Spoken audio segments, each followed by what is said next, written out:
Hello everybody, welcome to Carole's Creative Escape. It is Monday, November 20th, and I'm so glad that you could join me. My name is Carole Garrison, and I am an independent Stampin' Up demonstrator from White Bear Lake, Minnesota. I have been making cards for about 30 years, using different styles, but really focusing on Stampin' Up products probably in the last 10 to 11 years.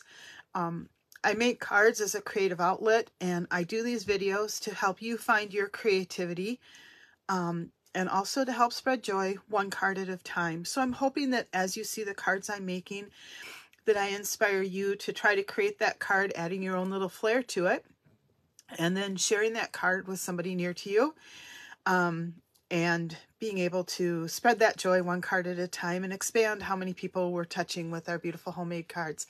Hi, Anne. Thank you so much for joining me tonight.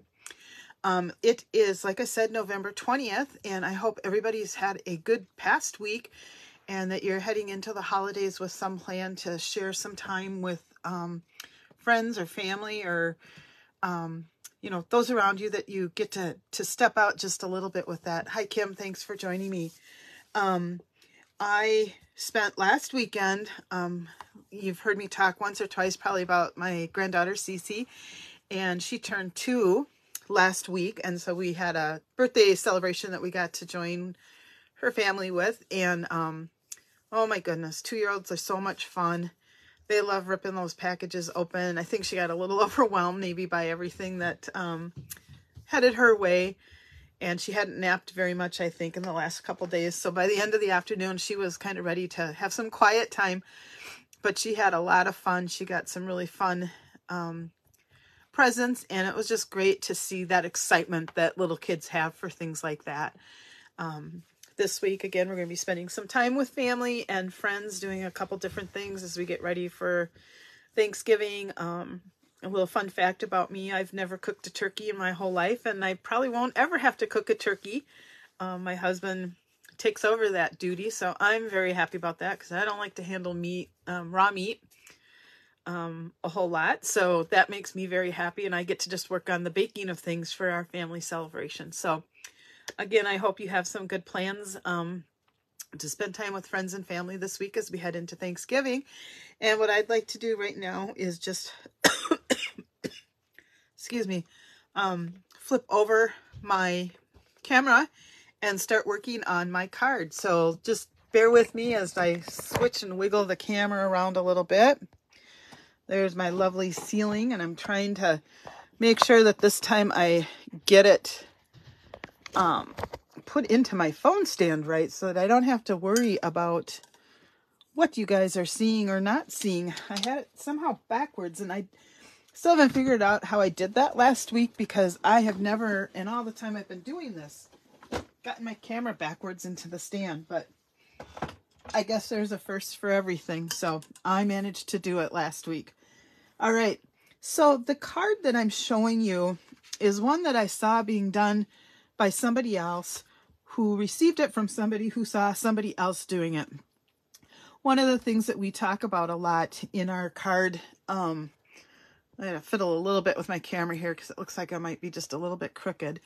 One of the things we talk about or refer to oftentimes in our card making is casing cards. And that's kind of copy and share everything sort of thing. I don't know if I have the E part right on that, but I always say copy and share everything. And I'm just not doing a very good job of getting my camera straight here. Let's see if I can just twist the base. Oh, that's the wrong way to twist it. I'll twist it back this way and see what happens. Maybe just have a crooked camera stand this time. There, that's pretty good. I'm going to leave it alone. All right. Anyhow, we often get ideas from others, and we can share those ideas as long as we give credit to the person or persons that have created these ideas, and then we add our own unique twist to it. And I invite all of you to do that as you're watching my card making classes too. I really, really liked this card. And when I first saw it, this is the card. And I had shared this, I think, last week showing the Meandering Meadows designer series paper. But I had shown this card, and this is one that's essentially very similar to a card that Susan Campfield, let's pull a piece of cat hair off here. that Susan Campfield had created. And I just really liked how it stands, and yet when you open it up, you've got a full card inside.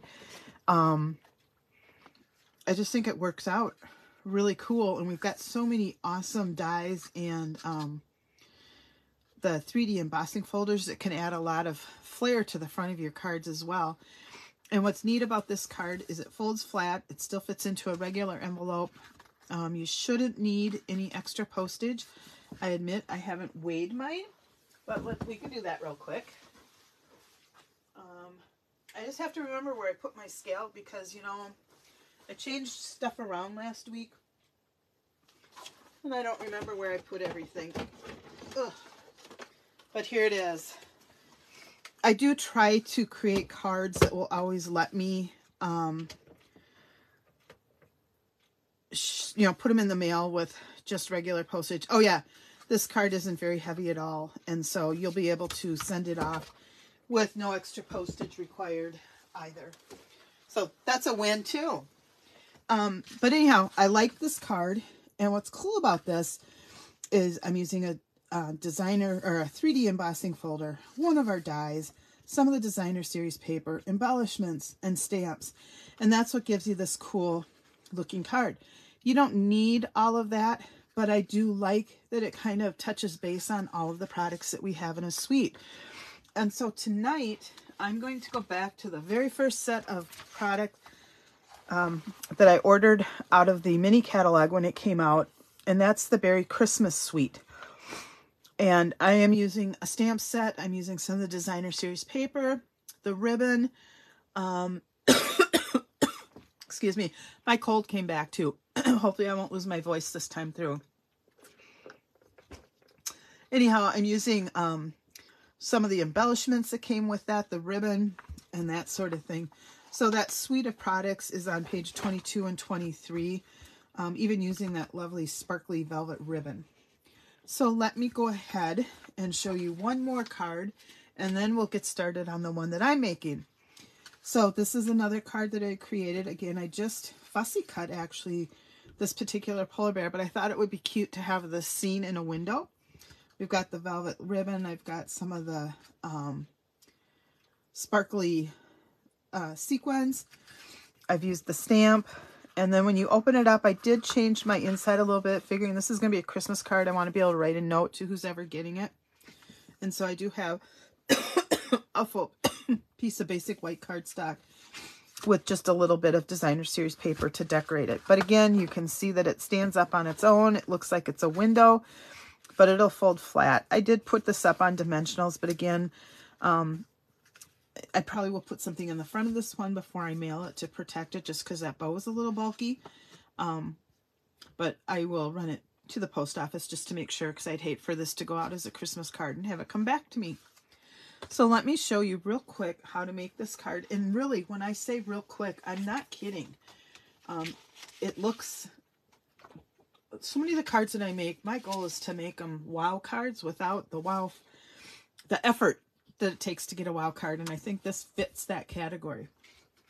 So we need a piece of 5.5 by 8.5 cardstock. I've got mine scored at 4 1/4, and I'm just using basic white for my card base. And then I have a piece of cardstock that is 4 by 5 1/4. That's just going to go on the inside. I have a piece of designer series paper that is 3/4 of an inch by 5.5 inches. Again, that's just to decorate the inside of my card a little bit, because white can get a little blah. This time I'm choosing to use this piece of designer series paper, and I did work to cut it so most of this bear set will show through. And I'm going to be bringing in some Wink of Stella, because this just sparkles to me. It needs to have a little more oomph to it. And then I've got another piece of cardstock that measures 5.5 by 6 1/4. And I'm actually going to show you how to score this one. Let me get my trimmer here. So along the 6 1/4 inch edge, you're going to score at 1/2 inch. And I'm starting on this side on purpose. Normally I would just use this piece, but I want to show you two different ways that you can score it. So I'm going to score it at 1/2 inch. And then I'm going to score it again at 1 inch. That's dangerous, having that cutting blade so close. And then you do have a choice of flipping this over and just repeating the scores again at the 1/2 inch, 1 inch. So you could have done it on that side. I am choosing, I get kind of confused sometimes when people say 1/2 inch, 1 inch on each side.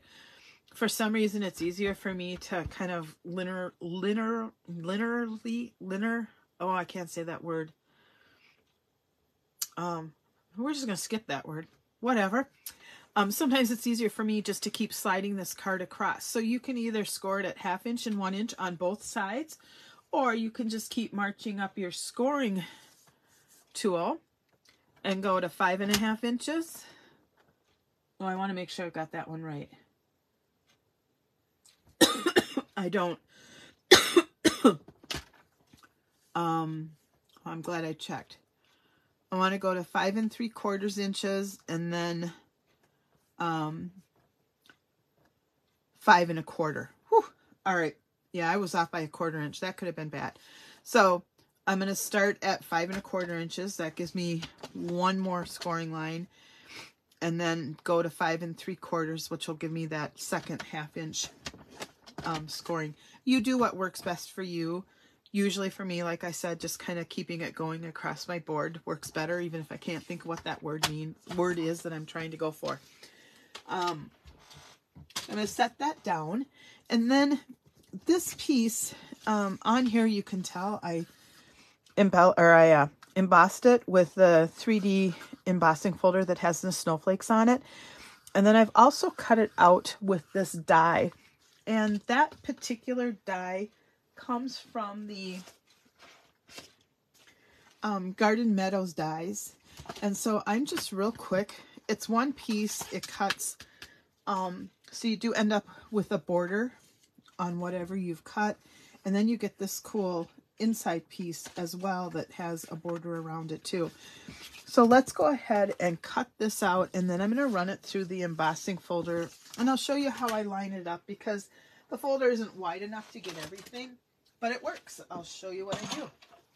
All right, let me get my cut and emboss machine up here, and I'm going to first die cut. And the reason I'm die cutting first is inevitably when you die cut, you're going to flatten your paper out just a little bit.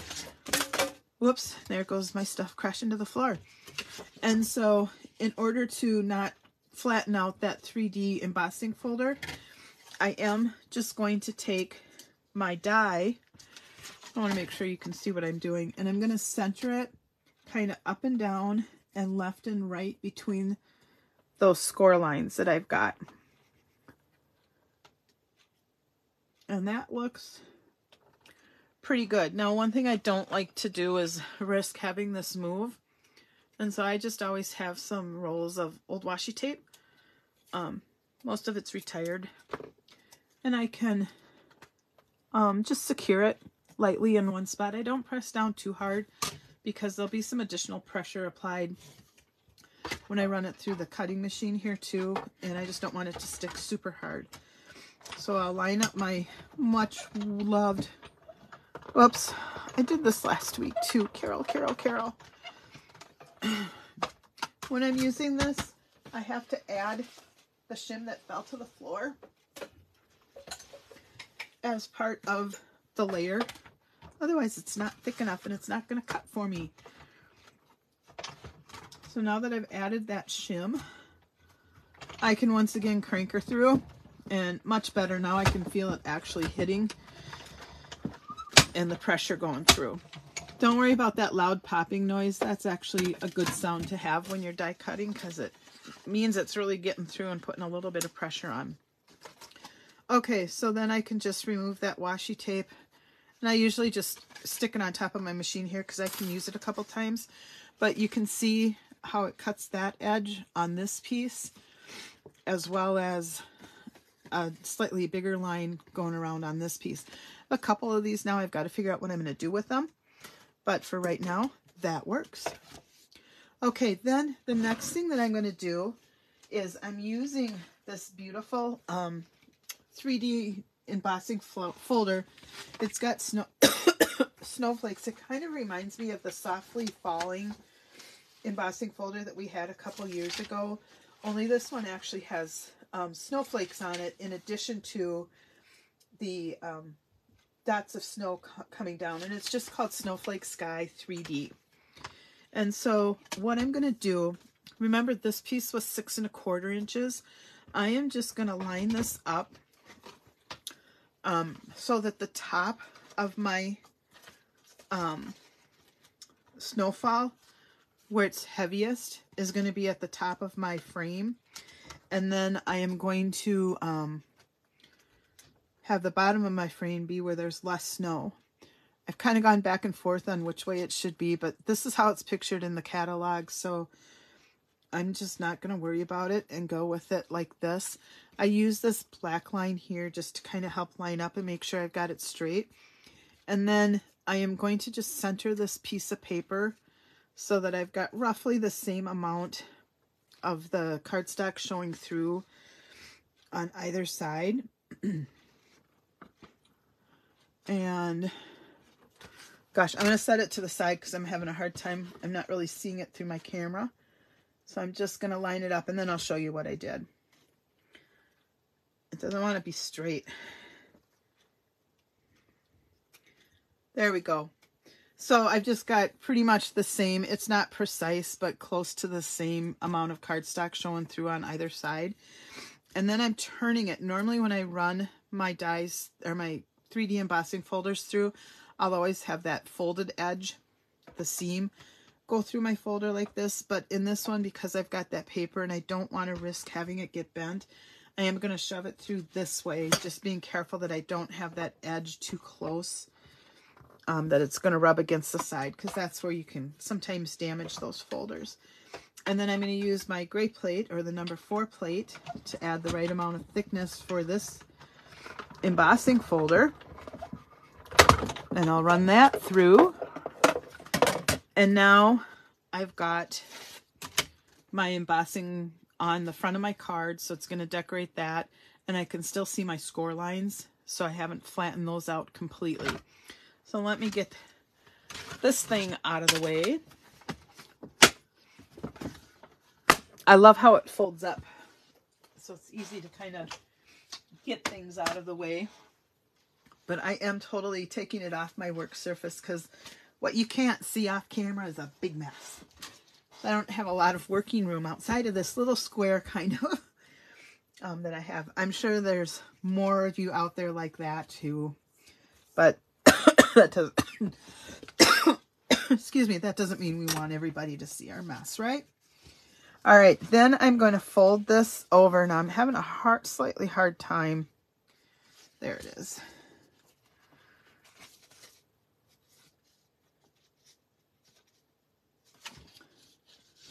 I'm going to fold it this way first, just so I can get a good line. Okay, so then I'm going to fold it as a mountain and then a valley, or it's going to be valley mountain, I suppose, if you start this way. So valley and then mountain. Okay, and I'm going to repeat that on both sides. Yeah, that one showed up better for me. I was just having problems with that one. Now, I do want to get a good tight fold here, but I also need to be careful that I'm not smushing down too much of what I did with that embossing folder. So I'm going to just slightly burnish it there, and then I'm going to do it, and again, I'm doing it on the back side, because then if it doesn't show, you know, if it gets a little flat, it isn't going to show because it's kind of hidden in the fold.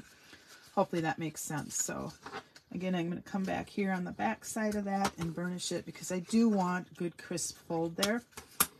And now I can go like that, and I've got that card front made along with the fold.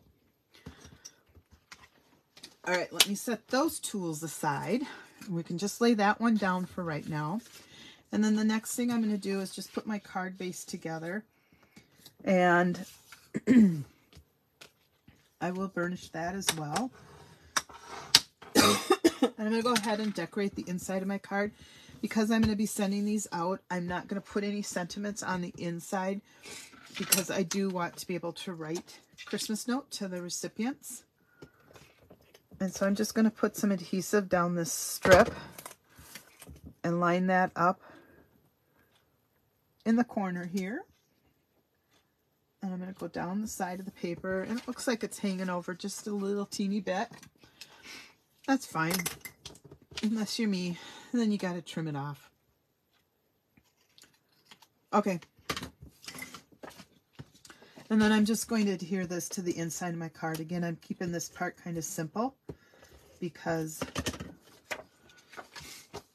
I'm going to let the front of the card speak for itself. And technically, I wouldn't even have to put a piece of cardstock on the inside of the card, but I do like to have kind of the extra support for the cards, and so that's why I do that. Now, this particular piece, you could cut it at 5.5 if you wanted to as well. I've seen the directions go both ways, and then it just eliminates that blank space. This card I did at 5.5, and you can see it when it's open. This card was done at 5.25, and so you can see a little border at the top. There is one at the bottom, but really when the card is standing up, you don't notice it. Totally up to you how you want to cut it. I did this one at 5.25.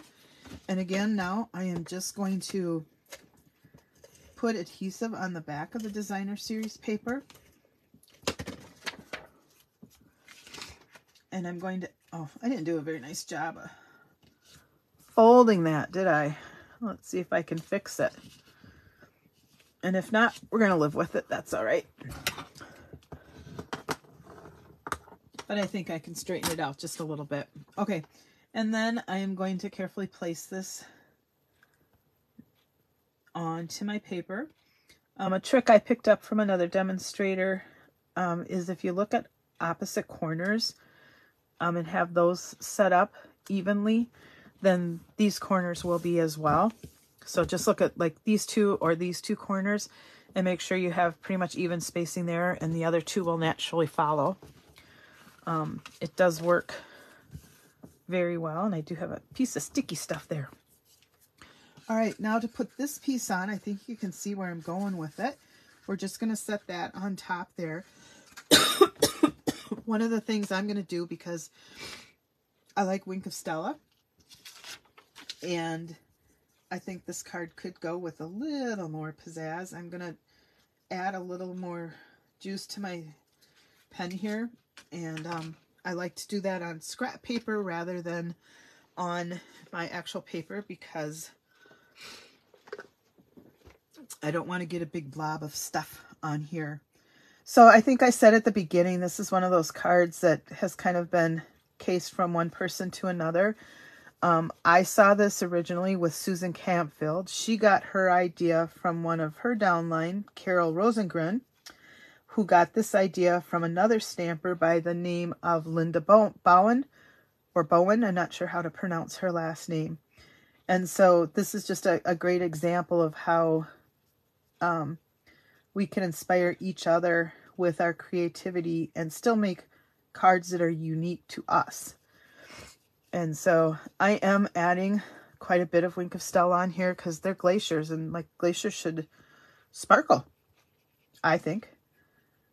And so I'm just going to go through, and actually I may just add sparkle across the card because I can do that. Normally I might recommend that you perhaps do this if you're going to cover the whole thing before you adhere it, just so that you can go right off the edges, but it's not that big a deal. And if I get a little bit on the polar bear, it's okay, because you know what? When you use glitter, it goes everywhere, right? That's one of the things I actually like about the Wink of Stella is it gives you the effect of glitter without the mess that sometimes accompanies using glitter.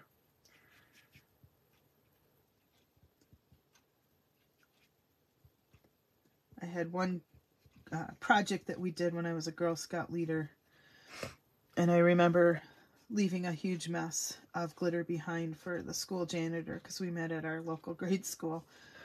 And I felt bad because, you know, the glitter just keeps going and going. I'm sure they were finding that for weeks after we were done with that project. But the girls had fun. They didn't care. All right, so I've just added a lot of shimmer to everything but the polar bears on this card. So hopefully, as I'm holding it up in the light, looks like I got a little bit heavier there. I'm going to spread it out a little bit. Hopefully in the light you can see some of that shimmer. Excuse me. On the card. All right, so that takes care of my Wink of Stella. Favorite product. If you don't have one of these yet, you got to give it. It just get one. It adds just a little bit of pop to whatever you are making. Okay, now comes the fun part. We're going to add this to the front of our card. Now, you can use whatever adhesive you want. I personally have done this with both just regular adhesive and also with the tear and tape. And I kind of like using tear and tape anytime I'm going to be having a kind of a motion active card, just to make sure that it's really secure. But again, you can use regular adhesive or the tear and tape. It's totally up to you. And when I use the tear and tape, I'm only going to take it off of one side. It is super sticky, so I want to make sure that it's adhered before I start working with the other side. And so what I like to do is just open the card up and lay it down flat and line up my two corners. And then I can just run my finger down here and get it aligned on that side. And then I will close my card up to do this side. But again, I'm just going to follow the same steps where I will get this aligned in the two corners like that, and then press it down in the middle. And now we've got this great bendy card with these cute little bears popping out on a little snooze. I wish this bear had been on that one because it would have been cute to have it, but I'm glad that I was able to capture all three of those. Now, it is a little bit bulky, so I am going to just gently rub my bone folder across here in the hopes of getting a slightly tighter crease. And you could even go on the back side of the card like that and put a little bit more pressure, just so that when you mail it, it's going to be able to go squish down a little bit flatter. All right, so that is the bulk of the assembly of our card. Now, I do want to use the Merry Christmas sentiment, and somewhere I had scraps of basic white paper. And you know, my kittens were down here. They've been full of mischief and getting into things, and I think sometimes they start to run off with pieces of things. They like to grab paper out of my trash and everything. They're cute, but oh, some days it makes it hard to find stuff. So I'm just going to grab, fortunately what I had is just a 1/2 inch scrap of basic white. I do keep all of my scraps in shoe bins like this, and so I know I've got other 1/2 inch pieces in here, so I'm just going to grab one of those out. If I leave pieces like this out, they carry them around. They'll go up and down the steps and cry. They enjoy those. So I've got my Night of Navy ink pad, and somewhere I should have my foam. Here it is. And so I am going to, this piece that I used, actually I had it cut at 2 7/8 inches long. I'm going to just come back and cut a couple of them just in case I have problems stamping this live on camera. I have four shots at getting it right. And actually in the, I had one reserve set aside just in case I couldn't get it stamped right live when I was on camera. They took that too. Oh well. All right, so this is just going to fit into the space that I've got. And so I'm going to line it up and stamp it, and let's hope for the best. It's a little lower than what I want. So let me try again on this one. And we'll raise it up just a teeny bit. It's a real fine line because I've cut this pretty close. But that's perfect. Look at that. I didn't even have to use the back side. I guess technically I did because I used my second piece of paper, but close enough. All right, and then I'm not going to wipe off my stamped image. I'm going to wipe off my stamp on the Simply Chamois to get it good and clean. That way I don't stick anything on there. All right, and then I've varied where I put my sentiment. On this one, I'm just going to put it kind of in the middle here because I think it adds, it's a little blah, so it just adds a teeny bit there. And I think this one I will pop up on dimensionals. I don't know.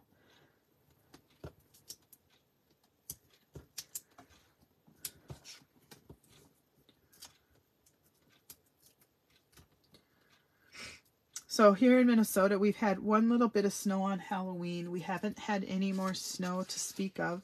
Over the weekend, it was actually almost 60 degrees, which is just gorgeous. It does sound like our temps are going to finally kind of normalize and drop down to the 40s.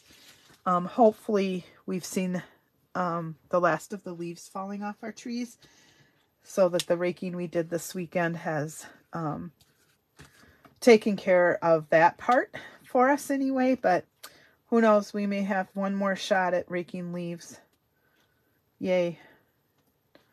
That's one thing nice about winter is our yard work is really minimal. I'm just going to add a few little, I want to move that one just a little bit. A few of these just to add some sparkles. These are the glitter sequins that come with the suite of products.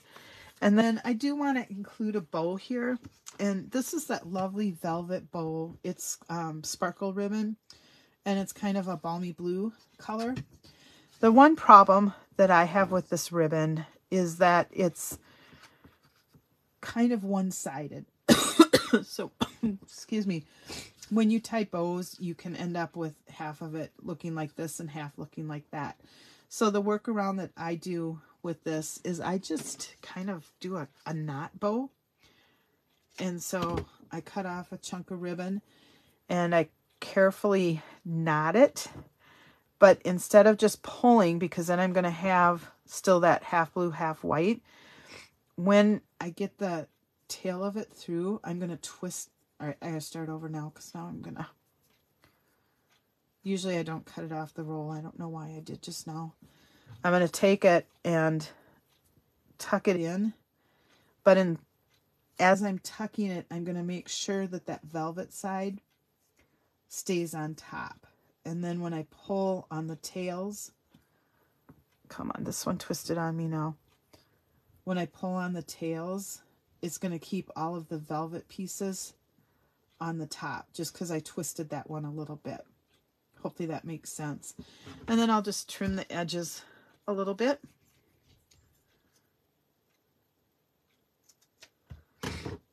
And then I'm going to take a mini glue dot. They also, my kittens pulled the tail end of this out of my dispenser here. And started pulling it all out. So they got glue dots on everything. And I don't know if you've seen this little thing that I'm using for my tape dispensers. I have it actually storing dimensionals, my tear and tape, this mini dots. I can store this in here. My tape dispenser fits there. Technically, you could put your Tombow glue right there, so you kind of have all your adhesives together. However, I've already got this handy dandy stand for my Tombow glue, so instead I am storing kind of my scissors in here and my paper snips as well. And I've kind of got everything all in this neat thing, and then it's got a slit here for the dimensionals or the glue dots to come out. That is a product made by a friend of mine who owns the Country Hive, and just go out, Google that, go out to her website. She's got a lot of neat 3D things, including this glue holder. And then there's these little dishes that have magnets in it. So when you're using your smaller dies, you can store it in here and they won't fall out. I don't get anything for sharing that. I just think there's some really cool products. So it's the Country Hive, and she would be happy to help you. But commercial over. Here is the completed card. And gosh, I got cat hair. Here's the completed card. Again, it gives the window with this cute little bear sleeping there and the icebergs, but it stands up because it's one of those kind of cards. And here's just a couple. This is a non-Christmas version using the Meandering Meadows and the wonderful little brass embellishments with that. Love how it stands up. And then here are my 2 Christmas versions. And we've got lots more that can be done with this card. So I really do hope you've taken a few minutes to write down measurements. Again, it was 5.5 by 8.5, scored at 4 1/4. You need a piece of corresponding cardstock that measures 5.5 by 6 1/4. And then you'll score it at 1/2 inch and 1 inch on both sides along the 6 1/4 inch length edge.